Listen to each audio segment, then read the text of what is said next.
जो भी बच्चे आप बोर्ड एग्ज़ाम देने वाले हैं 2025, ठीक है, तो वो क्या करें, इन सब क्वेश्चनों को सॉल्व करके जाएं, क्योंकि ऐसे क्वेश्चन आपको एग्जाम में देखने को भी मिलते हैं और बच्चे क्या होता है कि ऐसे क्वेश्चन को छोड़ के चले जाते हैं। जो पहला वाला क्वेश्चन है वो बोल रहा है कि triangle A B C similar triangle P Q R if A B upon P Q equal 1/3 दे रखा है गिवन में। आपको area of triangle A B C and area of triangle P Q R आपको फाइंड आउट करने हैं, ठीक है। तो सबसे पहले यहाँ पे जो ट्रायंगल ए बी सी क्या है कि सिमिलर है ट्रायंगल पी क्यू आर के। और एक चीज़ आपको गिवन में दे रखा है कि जो A B upon P Q है वो 1/3 के बराबर है। तो जो आपसे पूछ रखा है कि area of triangle A B C upon area of triangle P Q R, तो जो इनका रिलेशन होता है, जो फॉर्मूला होता है, वो क्रॉसपॉन्डिंग साइड के स्क्वायर के बराबर होता है। तो क्रॉसपॉन्डिंग साइड मतलब कि A B upon B Q. एक क्रॉसपॉन्डिंग साइड कैसे मालूम है ना, जैसे ये ट्रायंगल है, ये दो ट्रायंगल है, सिमिलर है आपस में, ए बी एंड सी है, पी क्यू आर है। तो जो ए बी होगा ना वो पी क्यू के बराबर, यहाँ पे सिमिलर बोल रखा है तो क्रॉसपॉन्डिंग साइड के स्क्वायर के बराबर होगा, ठीक है। तो A B upon P Q का स्क्वायर। फिर उसके बाद आप बोल सकते हो कि B C upon Q R, B C upon Q R के स्क्वायर के बराबर होगा, ठीक है। और उसके बाद से A C upon P R के स्क्वायर के बराबर होगा, ठीक है। तो क्रॉसपॉन्डिंग साइड के स्क्वायर के बराबर होता है। ये चीज़ें याद रखेंगे। जो सिमिलर ट्रेंगल होते हैं ना, जो सिमिलर ट्रेंगल होते हैं उनका जो रिलेशन होता है वो क्रॉसपॉन्डिंग साइड के स्क्वायर के बराबर होता है। तो यहाँ पे A B upon P Q की वैल्यूज दे रखा है 1/3 यहाँ पे रखेंगे, इनका क्या हो जाएगा, स्क्वायर हो जाएगा, तो 1/9 इसका फाइनली आंसर हो जाएगा। क्लियर है। नेक्स्ट क्वेश्चन आपको बोल रहा है कि ABC में, ABC एक इक्विलेटरल ट्रायंगल जिसका साइड 2A है, तो आपको एल्टीट्यूड बताने हैं, ठीक है। एक इक्विलेटरल ट्रायंगल है, जैसे कि यहाँ पे एक इक्विलेटरल ट्रायंगल हम बना देते हैं, ठीक है, जिसका साइड क्या है, 2A है। इसका साइड 2A, सपोज इसका मैं नाम दे देता हूँ AP एंड C। सभी साइड इसके क्या है, इक्विलेटरल ट्रायंगल के साइड क्या होते हैं, इक्वल होते हैं। तो जो A2A है, A2A है, और AB क्या हो जाएगा, 2A हो जाएगा। यहाँ पे अल्टीट्यूड की बात किया इन्होंने, हाइट की, तो यहाँ पे इसको हम मान लेते हैं D। तो इनका भी जो जो डिस्टेंस है वो क्या है, 2A है।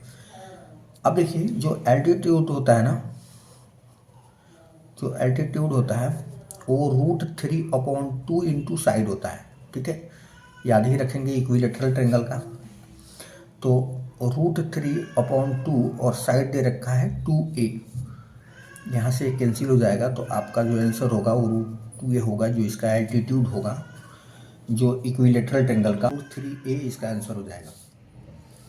नेक्स्ट क्वेश्चन कुछ ट्रिगोनोमेट्री का क्वेश्चन है कि cos 80 degree upon sine 10 degree plus cos 59 degree and into cosec 31 degree किसके बराबर होगा, ठीक है। तो यहाँ पे देखते हैं, आपको cos 80 डिग्री है और यहाँ पे साइन 10 डिग्री है, ठीक है। cos 59 डिग्री और इंटू cosec 31 डिग्री, ये आपको निकालने हैं। अच्छा, जब ऐसी टाइप के क्वेश्चन आपको देखने को मिले ना, सबसे पहले इस पे देखिए, इस नंबर्स पे देखिए, इस नंबर्स पे आप यहाँ पे फोकस कीजिए। कैसे, 59 एक बार इसको ऐड करके या सब्ट्रैक्ट करके देखिए कि कोई परफेक्ट नंबर तो नहीं अपने को मिल रहा है, ठीक है। क्योंकि ट्रिग्नोमेट्रिक में 90, 120 इस तरीके से 60 इस तरीके से आपको मिलता है, तो परफेक्ट फार्मूला पे फिट होता है।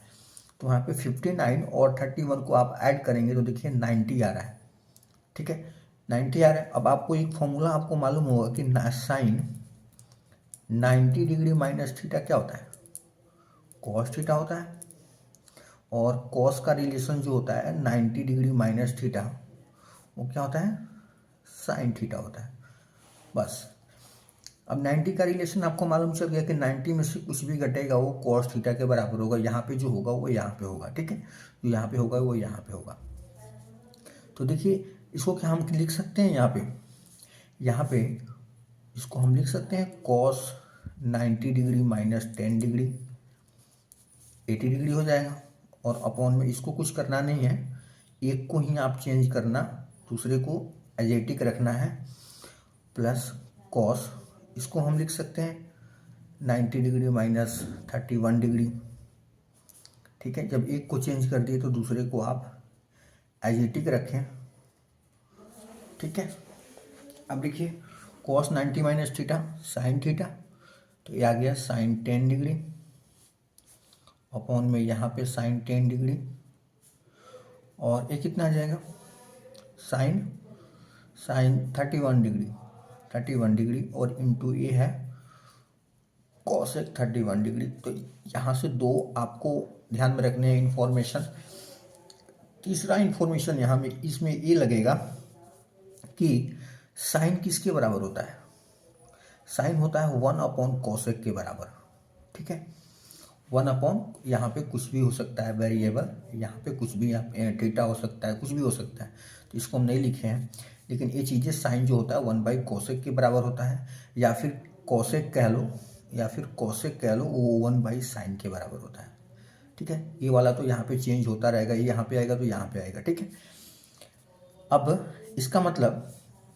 इसका मतलब कि ये वाला कैंसिल हो जाएगा। बात समझ में आ रहा है कुछ, कि जो साइन इसको हम लिख सकते हैं ना 1 बाई कोसेक, तो 1 बाई कोसेक 31 हो जाएगा। अब यहाँ से ये कैंसिल होगा तो 1 ही तो आएगा। ठीक है, और यहाँ पे ये भी कैंसिल, तो कितना आंसर आ जाएगा 1 प्लस 1, 2 जो होगा वो इसका आंसर होगा। नेक्स्ट क्वेश्चन बोल रहा है कि आपको वैल्यूज बताने हैं sign square theta plus 1 upon ten square theta के, ये किसके बराबर होगा। सिंपल है, यहाँ पे आपको बोल रहा है कि sign square theta plus 1 upon 1 plus ten square theta, आपको ये बताने हैं। तो यहाँ पे एक फॉर्मूला यहाँ पे भी आपको दिख रहा है कि जो 1 प्लस टेन स्क्वायर थीटा होता है ना, 1 प्लस टेन स्क्वायर थीटा होता है वो सेक स्क्वायर थीटा के बराबर होता है। ठीक है, तो यहाँ पे रखें, इस फॉर्मूले को यहाँ पे रखें, sine square theta plus 1 upon sec square theta. 1 upon sec square theta अगर ऊपर जाता है ना तो कोसेक में चेंज होता है। अभी आपने देखा कि साइन कोसेक ये ऐसे रिलेशन में बनते हैं, तो जो कॉस होता है वो सेक के साथ ऐसे रिलेशन बनता है इसका। ठीक है, टेन कॉट का रिलेशन भी ऐसे ही होता है। ठीक है, तो यहाँ साइन कोसेक कॉसेक और टेन कॉट का रिलेशन ऐसे होता है। अब इसको ऊपर लेके जाएंगे तो क्या होगा, साइन स्क्वायर थीटा और ये हो जाएगा कॉस स्क्वायर थीटा में चेंज हो जाएगा। और आपको ये तो मालूम ही होगा कि sign square theta cos square theta अगर दोनों प्लस में है तो इनका वैल्यूज 1 के बराबर होता है। क्लियर है। नेक्स्ट क्वेश्चन देखते हैं, बोल रहा है कि the value of 1 plus ten square theta 1 minus sine theta 1 plus sine theta. ठीक है, इनकी वैल्यूज बताने हैं आपको। 1 प्लस टेन स्क्वायर थीटा और यहाँ पे 1 माइनस साइन थीटा है, यहाँ 1 प्लस साइन थीटा है।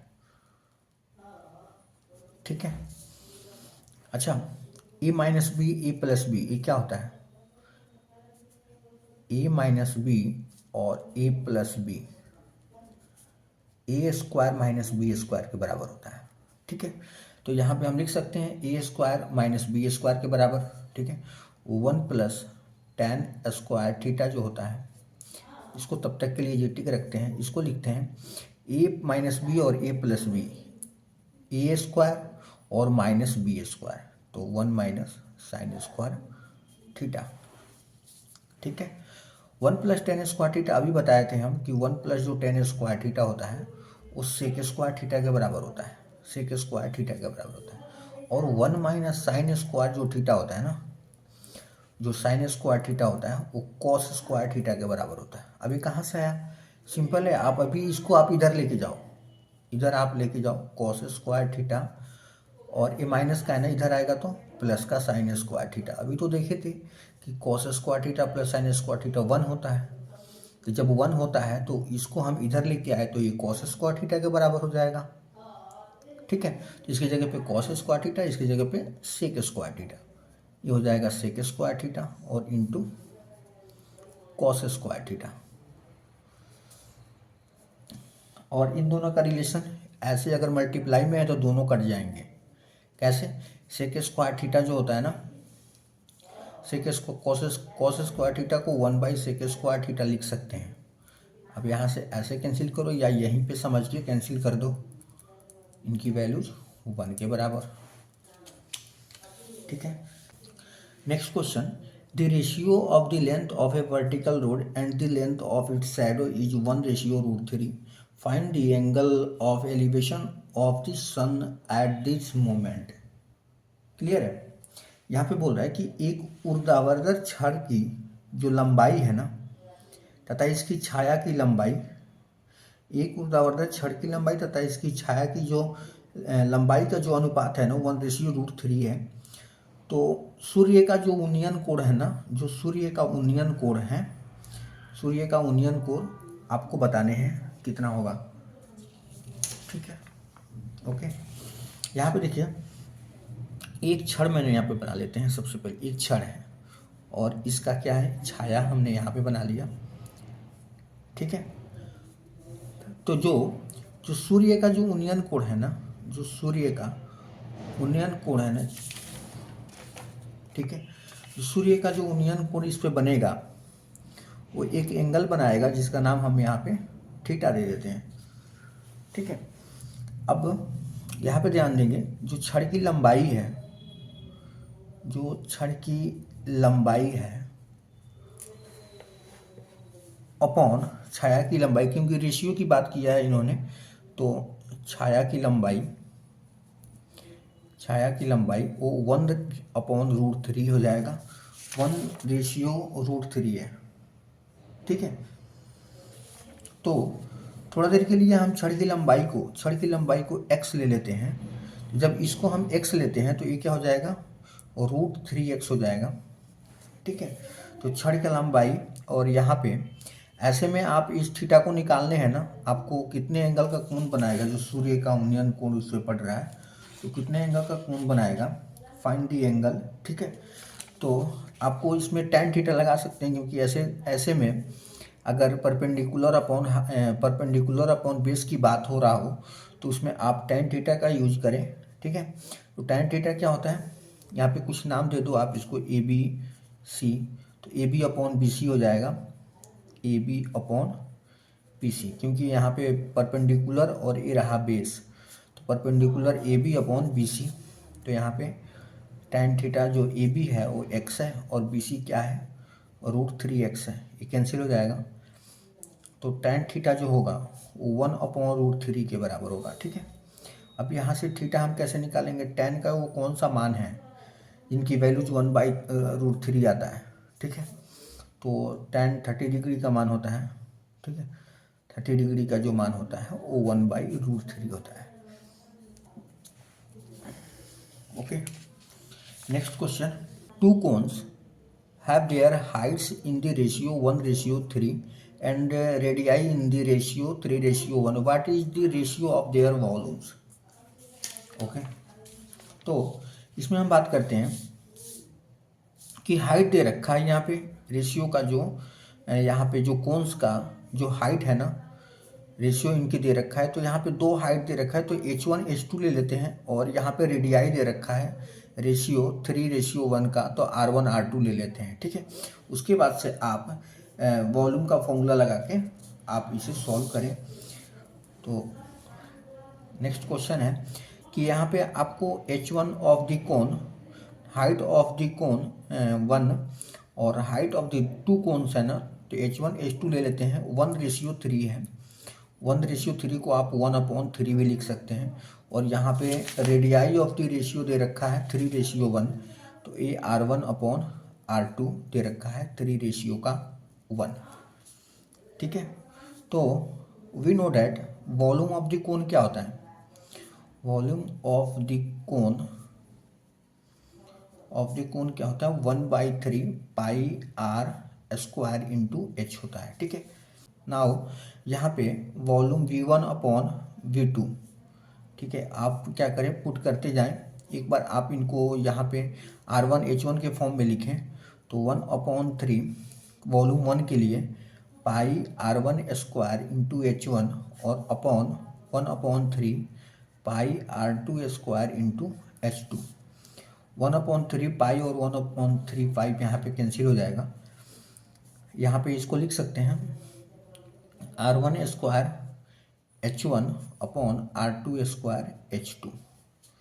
इसको हम कैसे लिख सकते हैं, R1 इसको कुछ इस तरीके से हम लिख सकते हैं, एक में कर दिया है, हालांकि आप इस पे भी वैल्यूज रख के सॉल्व कर सकते हैं, कोई दिक्कत नहीं है, और इंटू H1 अपॉन H2 इनकी वैल्यूज रखें। R1 अपॉन R2 कितना है 3/1 का होल स्क्वायर और into H1 into H1 H2 की वैल्यूज रखें आप, ये कितना हो जाएगा 9 और इंटू ये कितना है 1/3 है, ये कट के कितना आ जाएगा 3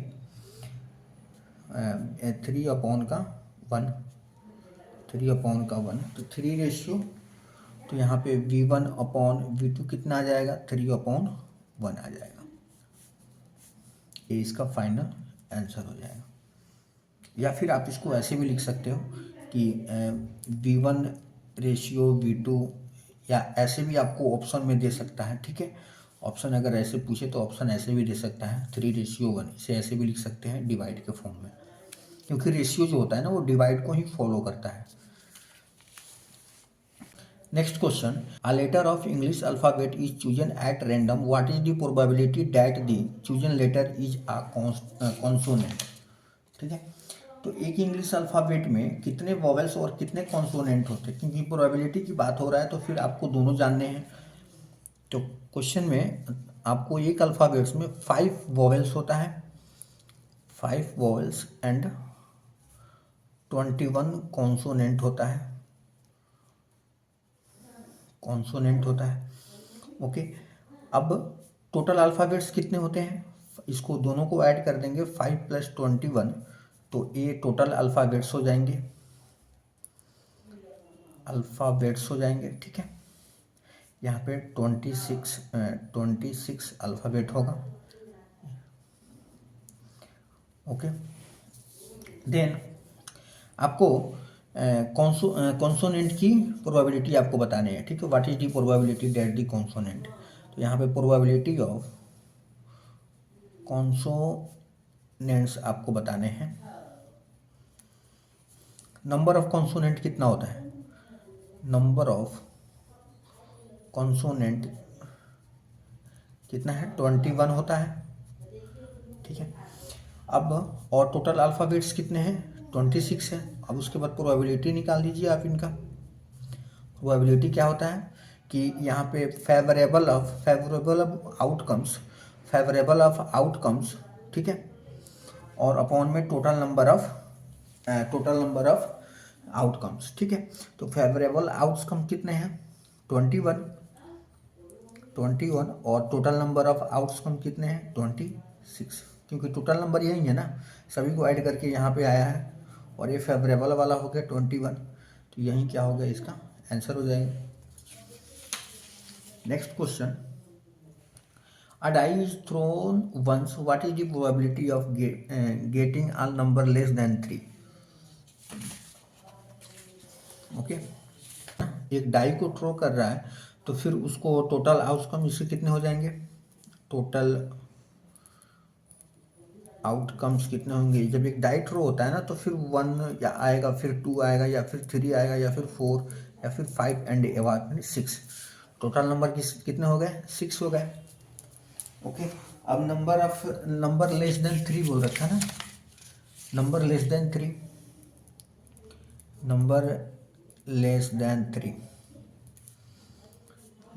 कौन कौन से नंबर 1 एंड 2, ये टोटल कितने नंबर है 2 नंबर्स हैं। अब आपकी प्रोबेबिलिटी कितना आएगा, प्रोबेबिलिटी निकालिए। नंबर ऑफ फेवरेबल कितना है 2 है, और टोटल आउटकम्स कितने हैं यहाँ पे 6 हो जाएंगे, तो यहाँ पे 6 नंबर ऑफ फेवरेबल ऊपर होता है ना, number of favourable upon total number of outcomes, ये 1/3 इसका आंसर हो जाएगा। ओके, नेक्स्ट क्वेश्चन, इफ बोल रहा है कि if the probability of winning a game is 0.07 है, तो what is the probability of losing it. Okay, एक विनिंग गेम में आपको जो प्रोबेबिलिटी गेम का दे रखा है वो 0.07 है। तो यहाँ पे देखिए, नेक्स्ट क्वेश्चन की हम बात कर रहे हैं।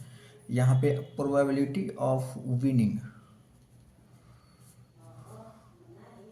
विनिंग वो आपको दे रखा है 0.07 है। ओके, ठीक है, और आपको प्रोबेबिलिटी ऑफ लूजिंग का बताने हैं, ये आपको निकालने हैं। तो आपको बता दें कि एक विनिंग गेम में, एक गेम प्ले में आपको या तो हार होता है या फिर जीत होता है, ठीक है, इसके अलावा तो कुछ होता नहीं है। यहाँ पे एक चीज़ आपको मालूम होनी चाहिए कि जो सम ऑफ, यहाँ पे मैं लिख देता हूँ नोट में, आप लोग इसे याद रखेंगे, सम ऑफ प्रोबेबिलिटी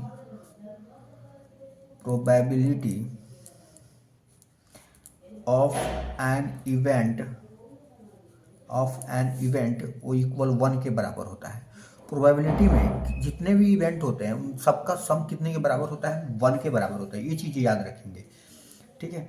अब यहाँ पे P winning plus P losing कितने के बराबर होगा, 1 के बराबर होगा, ठीक है। पी विनिंग कितना है, 0.07 है, आपको प्लस पी लूजिंग का निकालने हैं, इक्वल टू 1। इसको प्लस में इधर जाकर माइनस कर दीजिए, तो 1 माइनस 0.07 है। अब इसको सब्ट्रैक्ट करेंगे तो कितना आएगा, 1 में से इसको सब्ट्रैक्ट कीजिए, तो 1 माइनस 0.07 कितना आ जाएगा, 0.93, ठीक है, यही इसका आंसर आ जाएगा। नेक्स्ट क्वेश्चन आपको बोल रहा है कि if the mean of the first n natural number is 15 then find n प्राकृतिक संख्याओं का जो माध्य दे रखा है ना, जो मीन दे रखा है वो 15 दे रखा है, तो आपको n फाइंड आउट करने हैं, ठीक है। यहाँ पे देखिए टोटल नंबर, इसमें एक n नेचुरल नंबर तक है, तो n कितना है नेचुरल नंबर, यानी कि 2 1 2 3 4 5 6 7, इस तरीके से कहाँ तक, n तक।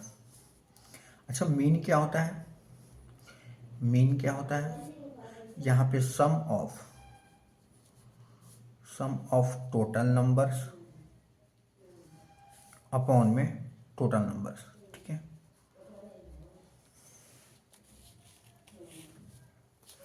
ओके, यहाँ पे टोटल नंबर का सम और यहाँ पे टोटल नंबर्स लिखने हैं। मीन आपको दे रखा है, मीन आपको कितना दे रखा है, 15 दे रखा है। अच्छा, इसका सम आप कैसे निकालेंगे, इसका सम आप अर्थमेटिक प्रोग्रेशन में आप पढ़े हैं कि यहाँ पे अगर a कितना है, a है 1, यहाँ पे इसका कॉमन डिफरेंस यानी कि d कैसे निकलता है, a2 माइनस a1 करके, तो a2 कितना है 2 माइनस 1 अपॉन कितना आ जाएगा 1। तो इसका सम कैसे निकालेंगे, सम ऑफ Sn कैसे निकालते हैं, n/2 2a plus n minus 1 into T होता है। यहाँ पे n कितना, n तो n ही है, n/2 2 इंटू ए कितना है 1 plus n minus 1 into D कितना है 1। क्लियर है, इसे सॉल्व करें, n/2 ये आ जाएगा 2 प्लस n माइनस 1, टोटल कितना आ जाएगा n/2 यहाँ पे आ जाएगा n प्लस 1। अब यहाँ पे इनकी वैल्यूज़ को पुट करें, ये तो 15 है, यहाँ पे सम ऑफ टोटल नंबर कितने आ गए, n/2 n प्लस 1, और अपॉन में टोटल नंबर कितने हैं, n है, n से n कैंसिल हो जाएगा, यहाँ पे 15 है और यहाँ पे n प्लस 1/2 है, ठीक है। इस 2 को इधर लेके जाइए, तो n प्लस 1 कितना आ जाएगा 30, और यहाँ से हम n निकालें तो यह आ जाएगा 29। ठीक है बच्चों, तो आप चैनल को सब्सक्राइब करें, लाइक करें। Thank you.